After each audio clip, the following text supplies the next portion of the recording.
Yo, what's going on, guys? It's your boy Ange, one half of the duo, and today we have an amazing feature match between Madolche and Dragon Link. I'm playing Madolche and Ant is playing Dragon Link. But before we get to the commentary, I'd like to remind you guys all to like, comment, and subscribe to the channel. And don't forget to turn on the notification bells because every Monday and Wednesday we have new content coming your way. So, Ant is starting off with Dragon Link. He's making standard Dragon Link plays, trying to chain block to get the red eyes, and then also get the boot sector launch. And then he goes into making Dragoonity, but then he's met with an infinite impermanence, so that way he doesn't get to extend into that lance play, netting them that free phalanx to go into the Marshmallow Marcher, and then getting the free Herald. So I have to impermanence there, but he has an extender in the quick launch, netting him that free Rocket Tracer. Now this is where he starts making the Link Cross plays. He makes Link Cross, generates the 2 tokens, and at this moment he's gonna make the Needle Fiber because he has to get the tuner out there. But he's met with a second infinite impermanence. Can you believe it, ladies and gentlemen? A second infinite impermanence. Wow, you just had to head the stones going second, Madolche. But so now he's really thinking on what his plays kind of entail. He's trying to make sure that he makes the correct plays or trying to extend further, but doesn't look like he has the extension, so he passes play to me. And as soon as it's my turn, I summon that petting set, special summon and defense, netting me that free pudding sets, making it level 4, so that I could go into the rank 4 Glass Souffle. That way I could, maybe shuffle a few cards back, and also creating some sort of, free disruption on his turn if need be. So then I just go ahead and set ticket right now, and then I activate the Glass Souffle, checking his graveyard just in case if I want to shuffle anything back, but I really don't because I don't want him to net more resources. So I go ahead and just, don't shuffle anything back, and then go ahead, get the Chaka Ala mode on to rank up, send it back. You guys know the deal with Madolche. Then you go ahead and special. I go ahead and special summon the Angeli, and then I'm used Angeli's effect to get me that free Hoot Cake. And I summon it in that zone in particular. That way, if I do make it the Link Madolche, it's underneath it, so it's not clogging up my zones. Normally, you can do it since you did use the Angeli and it's not destroyed by battle. But I'd rather have another Glass Souffle underneath it with a Messenger Gelato because it puts a little bit more pressure on the board, I feel, when the player just can't, attack over everything. So, furthermore, I get the gelato and I get another gelato, just getting more extension to the plays. And right here, I'm kind of like really worried about the Nibiru, so I just go ahead and search a free Promenade. I did not want to get the Salon right now because the normal summon really wouldn't have mattered, to be honest. So I go ahead, I get nibbed. I knew it was coming. With Madolche, it is a glass cannon, so you just have to go for it sometimes. So we're just kind of like discussing the Nibiru token about where it's gonna be. He chooses the zone underneath the extra deck, which is fine, to be honest. If it was to where in the middle zone, that would have hurt a little bit more because then that would have taken up a space for when I did create, the Madolche Link. It clogs up that zone, but he was unaware of that, and I used it to my advantage. So furthermore, I just set the Promenade and then pass turn. Now, I know that he probably doesn't have much of a follow-up, to be honest with you, because he did get stopped in his tracks earlier with a double impermanence, but unfortunately, he has the normal summon with the red eyes, and that kind of hurts, but I know I could sort of play out of that because I have the Nibiru token that is extremely strong at this moment. I believe, the attack is, over 5,000, and the defense is something sort of similar, so I know that he can't attack over it, so he's gonna have to find a way to get over it, either with a Chaos Dragon Levianeer or trying to find some other way to pop it off the field. But at this moment right here, he uses the Striker Dragon effect to pop itself and then adds the Tracer back to hand because he does have the extra boot sector launch, so he's gonna use boot, and then he's going to go ahead and get that free Tracer on the field so that way he could extend more into his plays. Because right now he's probably going to want to set up maybe a Savage just to try to create some sort of negation. And especially getting that extra attack boost to get over the Nibiru token, getting probably the Needle Fiber that is engraved just to create some sort of resistance to the next board's plays on my turn. So he goes ahead and starts thinking about what he's going to do here. I'm just going to read over Tracer, just making sure that everything is okay, seeing if I need to respond now or later. And because right now he still does have quite a few cards in deck that I am worried about. So he's going to go ahead and use Tracer's effect to pop boot. And then he's going to go ahead and go get the rocket. He's going to get Recharger. Now, this right here, he makes Savage. Now, I cannot let this Savage go through. It will hurt so bad because Madolche is very fragile. So I go ahead and Promenade here so that way he doesn't get the extra negates. And also, I get the Messengelado back into my deck where I need it to be so I can search for maybe a Salon as a follow-up. So, right here, as I kind of misplay right now, I am thinking about, you know, special summoning the Petting Cess to get the Madolche out, but we do correct it. This is a point where I'm thinking, oh, my bad. I did make a misplay. We did take it back. The game state was not ruined. Both players acknowledged it. So I just want to let you guys know that sometimes, you know, as players, we get kind of caught in the motions of things and we got to catch it. So what happens is I just take the play back and I go ahead and just add the Madolche to hand instead. So very good eye on my end, trying not to destroy the game state as it could have been. So I think it's my turn at this moment because he really can't do much. So he passes play to me. Now I'm really trying to think what's going on here. I have a lot of Madolches engraved that I do not want. One of them being the Pudding Cess and the other one being the Messengelado. Those are not typically very good to have engraved because you want them to be in the deck so that way when you pop off with your Madolche plays, you could possibly, you know, just OTK them straight out because those are very, very key cards in the combo. Just to straight up OTK.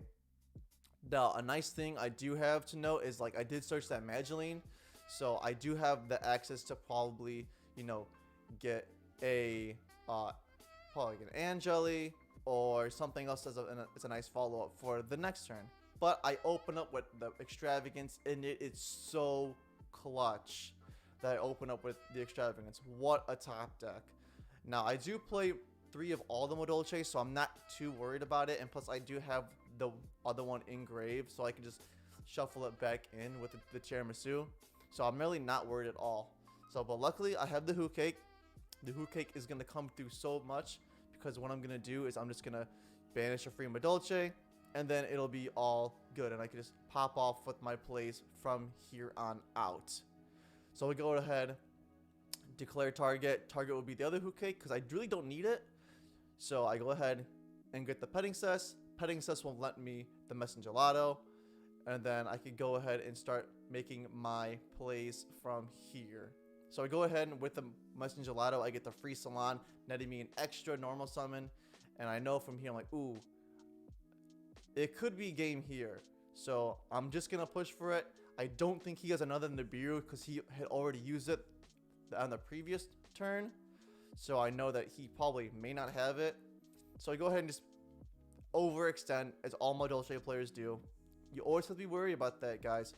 When you guys are playing Madolche, you don't want to always overextend, but sometimes when you are really confident in having games, sometimes you just gotta have it. So I go ahead and I make the Tiramisu.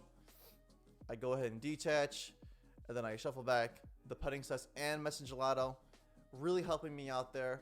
And then I go ahead and then shuffle back the Nibiru and then the Savage.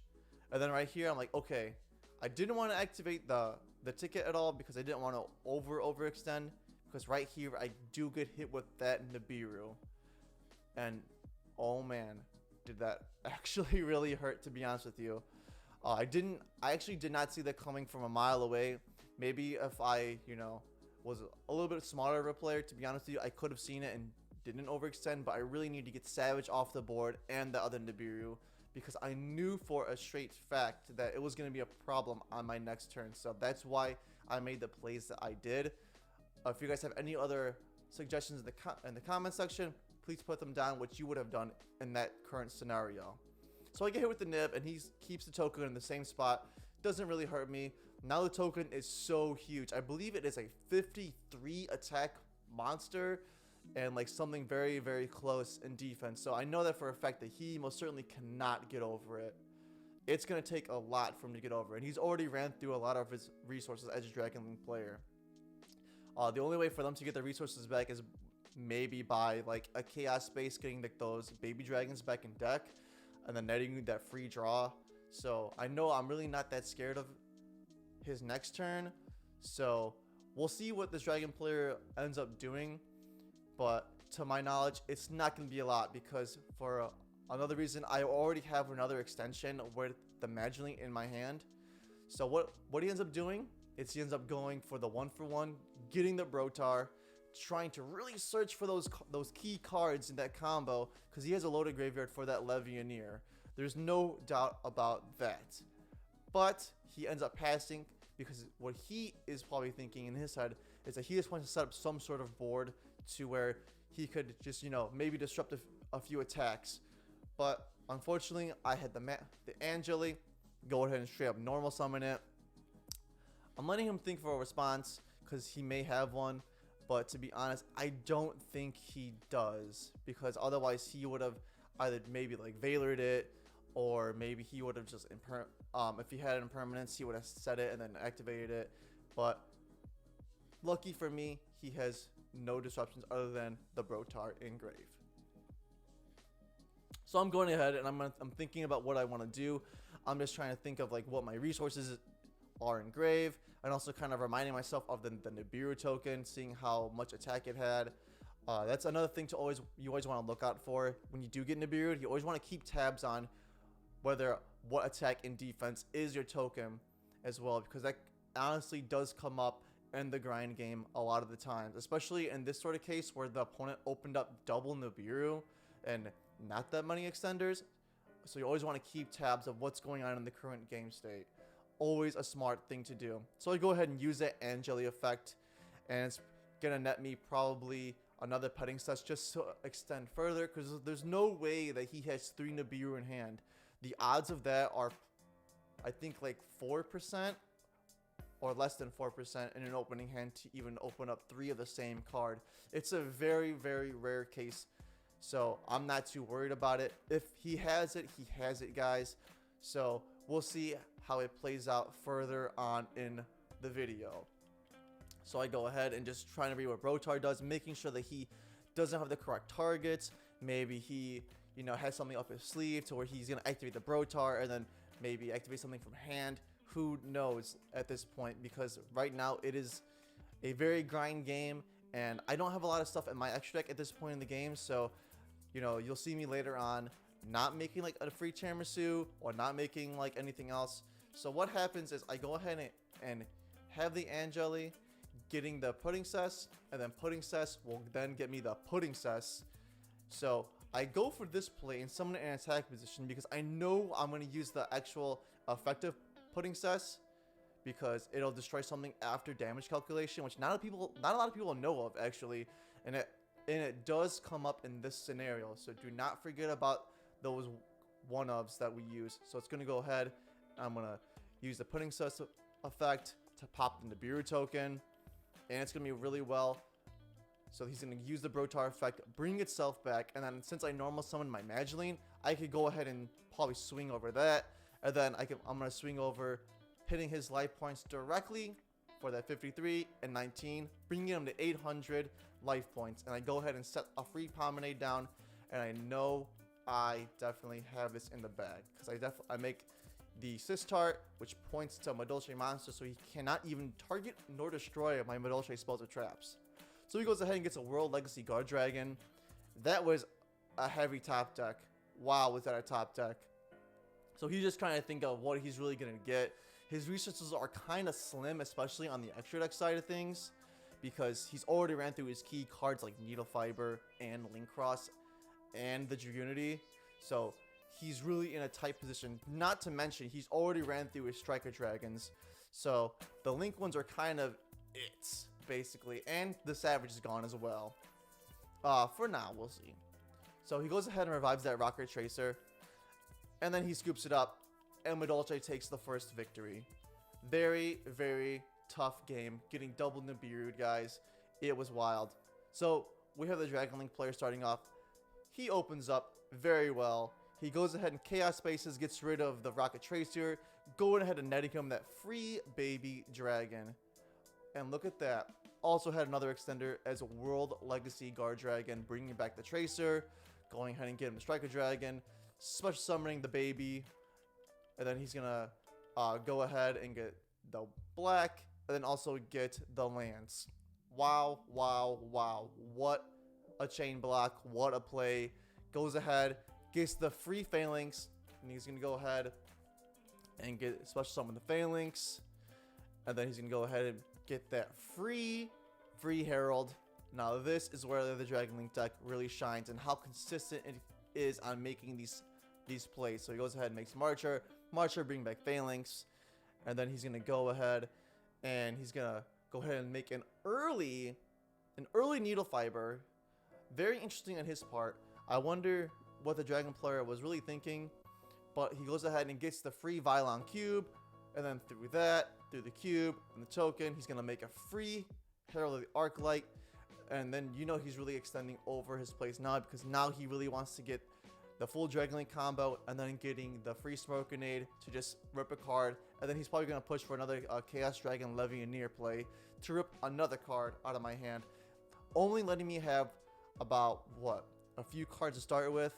Now that's an extreme power play for the Dragon Link player, and why the deck is so good, especially when you do get off the Vylon Cube, because a lot of players don't typically play Cube, but when you do pull that whole sort of like power play off, it does come through in the long run, and it just steals you free games. So he's gonna go ahead and you get LP effect, bring back that Rocket Tracer that he had banished with the white, and then he's gonna go ahead and try to think of like what his next plays are, because he wants to get those monsters in the grave for Chaos Dragon Levianeer.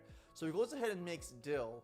Now Dill is another extreme tech card that a lot of people are starting to pick up again, just for its recurability, and also the arrows are very nice when it's in the extra monster zone, so that way your LP and Pitsy could get off fairly fine. It's kind of like the worse version of Agripane, but we have to make do what we have in this format. And right now I'm just kind of disputing on whether or not which zone, I forgot which zone the World Legacy Guard Dragon was in, so I was just wondering what was going on in the field, because at this moment when you're facing against Dragon Link, it's kind of hard to pay attention to where everything is and what's going on, because there's so much combo going on and so many extenders that you have to keep aware of, especially when you're trying to figure out the ratios of the player and seeing what they use, what they didn't use. It's just a lot to think about. So he goes ahead and makes the Buster, just trying to get monsters off the field, and that way he has more ways to play. So he goes ahead and makes the Spheres. So now he has Herald and Spheres, and the only thing he needs to make now is just the Savage with the extra deck Monster Lock. So he goes ahead and shuffles one back, and I know it's game here because he's just gonna Smoke Grenade me later on. So scoop it up. Now it's time for the all-important game 3, guys. I open it up super strong. I have the Pot of Extravagance. I cannot believe I drew into it. Hopefully it'll net me some really strong side deck cards, or maybe like an extra extender or something. So I go ahead, fire up that Extravagance. I was really afraid of the Ash Blossom. Now I know that they don't really typically main hand traps, but you never know, right? So we go ahead and draw one, and I drew the Messenger Gelato. Now this is really bad, but I have a way to get it back in my deck and then special summon it through other means. So I go ahead and make the Pudding Cess, and then the Messenger Gelato, and then this is where I start being like, okay, so now I know that even that I drew the Messenger Gelato, I have a way to get it back in my deck, which is something that a lot of players tend to forget about. Just normal summon the Messenger Gelato, or then special summon the Pudding Cess, and then you can just make your Ring for a plays without using the Pudding Cess, and it works totally fine. So, but he goes ahead and Ghost Ogres my Glass Souffle. What a power play move. Now, Ghost Ogre this format is actually really strong. I feel like a lot of people are undervaluing what it does in this format, because getting rid of monsters right now is so strong. Like letting the effect go sometimes is something that we oftentimes as players need to do. But, you know, getting the monster off the field is where it really shines. So right now, I had the Salon as a great extender. So I go ahead and just normal summon the Hoot Cake. And then I go ahead and then get the free Messenger Gelato. Messenger Gelato will net me something else. Going on from there. Now, the reason why I got rid of the Glassy Flay with the Hoot Cake is because I know that Glassy Flay might not come up again. So I would rather have that be gone than say like a Madolche monster that could possibly, you know, net me some more effects. So I go ahead and I get the Promenade because I want some effect negation. Because now I know I have the Salon as an extender. I have the protection with attack and defense and the recoverability through the Chateau. What else do I need now? I just need some sort of negation now with the Promenade. So I know that he's going to have a kind of a tough time getting rid of a lot of stuff. But I overextend and I get smacked with the Nibiru. What a play. Opening up Nibiru every single time, folks. It's just glued to his hand. Now, I really did want to, you know, make this his start, but in retrospect, I probably shouldn't have made it. But it is what it is, guys. So I go ahead and set a few more cards and just pass play. So he goes ahead and opens up with the Rocket Synchron, getting the free Needle Fiber. Now he has to get this off, guys. He has to. But it is met with an infinite impermanence shutting off that column as well. So let's see if he plays into the impermanence or not. But I know that shutting off that Needle Fiber really, really hurts because he's not able to get that free extension that he would otherwise. So on resolution, I go ahead and shut him down with that summon limit. Now guys, this is a very underlooked card this format as well. Summon limit shuts down every single combo deck because what combo decks are doing is they're relying on smaller monsters to get them to the bigger guys. So why not just completely shut them off and then just play around it? And you might think to yourself, well, Madolche special summons a lot. Yes, they do special summon a lot, but you could easily play around it when you have Chateau on the field, just relying on just large beat sticks, to be honest with you. So this is exactly what I do. I go ahead and get the Angeli. Angeli will go ahead and net me that free Messenger Gelato. And then he becomes a 21 beat stick, basically. So he'll go ahead and he's going to use the Needle Fiber effect to go ahead and net him a free Martial Metal Marcher. So then from there, he's probably going to revive back the Rocket Synchron for something. And then we're just kind of like reading if it was cost or not.